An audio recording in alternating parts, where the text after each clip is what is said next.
Thank you for being here. My name is Natalia Ameline. I am Decentralization Coordinator with Metis Foundation. And today I am here to talk to you about the decentralizing rollups. Very briefly, Metis is a layer 2 solution, scaling solution for Ethereum. So let's get going. So before I get into it, how many of you heard about the rollups? Anyone? Show of hands? Oh, we have some, but not many.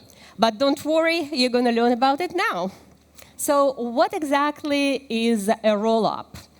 A rollup is a layer built on top of the Ethereum, which serves the purpose of scaling it. So let me illustrate it with a picture. Today, Ethereum is like a road. It will get you there, but the ride could be bumpy, could be pricey. With rollups, we are upgrading the road to a high-speed highway. Great throughput, low transaction costs, and fast. So how does the rollup work? Actually, very simply. Instead of processing every transaction and putting it on a main net Ethereum, it processes transaction off a chain within the layer 2 network, aggregates them, batches them, and posts the one transaction, which is a sum of total of many, on the main net. And that's the mechanism that allows the transaction to become cheaper and faster.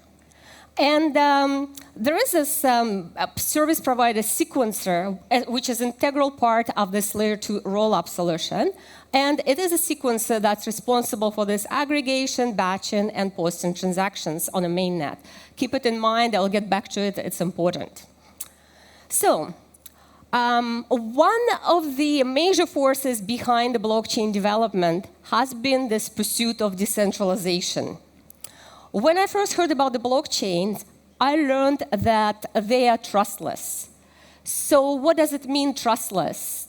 That means that two parties can exchange value without knowing each other or trusting each other, which is pretty great, right? And that's exactly what decentralization enables. So why is it important? I think the answer is very simple. I'm sure all of you here are old enough to live through some kind of financial crisis. That there were many of them over the past number of years. And quite frankly, you don't even need to go that far down the memory lane. Just over the past 2 years, we've seen collapses of the centralized exchanges, centralized entities. And that's exactly why centralization is dangerous. You're putting all your trust in one mechanism, and if it fails, then everything else falls apart. So, with the blockchain, we have an opportunity to build better decentralized system with no single point of failure. How do we measure decentralization? Some people think that by default blockchains are decentralized, which is not right. And in reality, it's actually a spectrum. Some are more decentralized than another. And to measure it, there are multiple methods. However, in the end of the day, it all boils down to one. It is a definition of to which extent one party or a group of organized entities can exert control over the network. For example, if you look at a blockchain which uses the proof of work as the consensus mechanism, you can look at the total hash rate of the blockchain and its distribution across and see how many entities control the majority of the hash power. If it's a proof-of-stake blockchain, you can do the same and just look at the coin staked. So that's how we look at the measuring decentralization. And obviously, the greater the number that takes to get to majority, the more decentralized blockchain is. So, how decentralized are the rollups? Well, if you remember a couple of slides ago, I talked about a sequencer that aggregates batches and posts transactions on the mainnet. Well, guess what? Today, the rollups, layer 2 solutions, rollups, rely on a single sequencer. So, all this work that a sequencer does seems to be pretty important, right? And requires a high degree of trust in a provider to process and execute your transactions honestly. And we're relying just on one party to do it, right? Crazy. So today, unfortunately, rollups are centralized. Busy slide, fun slide, love it, but the message is clear.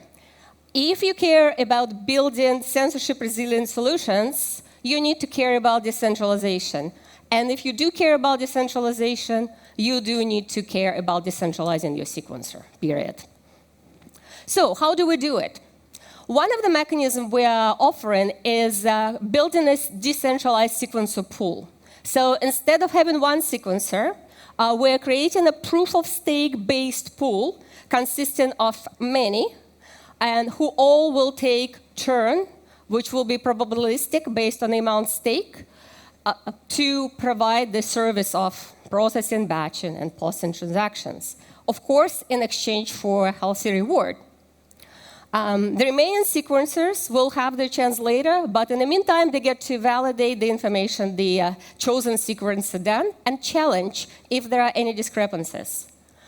There are penalty mechanisms included, and the malicious or malfunctioning sequencers will be kicked out or slashed, which is referred to essentially burning the amounts that was staked by the sequencer. So what does it create? It creates a trustless environment, meaning you are no longer blindly relying on one provider, which is very important. Second, we have a good mechanism for expulsion malicious or malfunctional entities. And of course, it's to a great extent enhances network stability. Again, no reliance on one sequencer. Imagine if the sequencer goes down, then the whole network stalls, right? Not good. So in addition to that, another remaining part of the decentralization is, or a single centralization vector, is the team behind the network. Like me, I can make all the decisions, and why would you trust me? Hence, we're proposing to move the transaction governance of the foundation to a more communal governance, which will allow for distributing the decision-making process over a great number of people as opposed to just a single entity. So the both combined create an environment which is very user-centric, engages participation, and rewards for participation for all. And we have the decentralized rollup as a result. The creation of a sequencer pool, of course, creates some opportunities for people who are interested in providing of the staking services.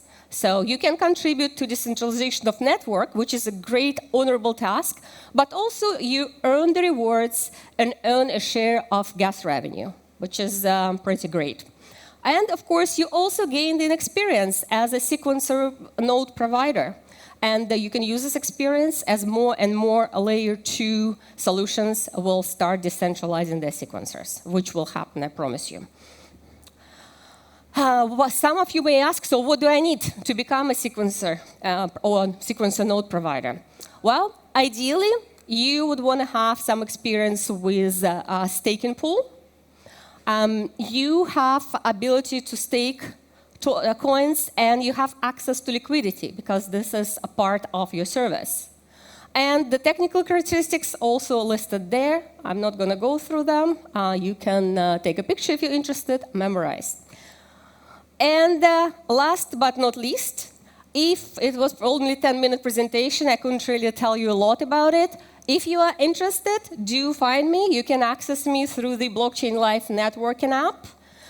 You can also catch me. I will be here. And there are contacts for the Metis here.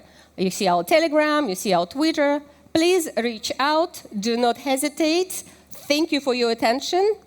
And I'll see you in the next events.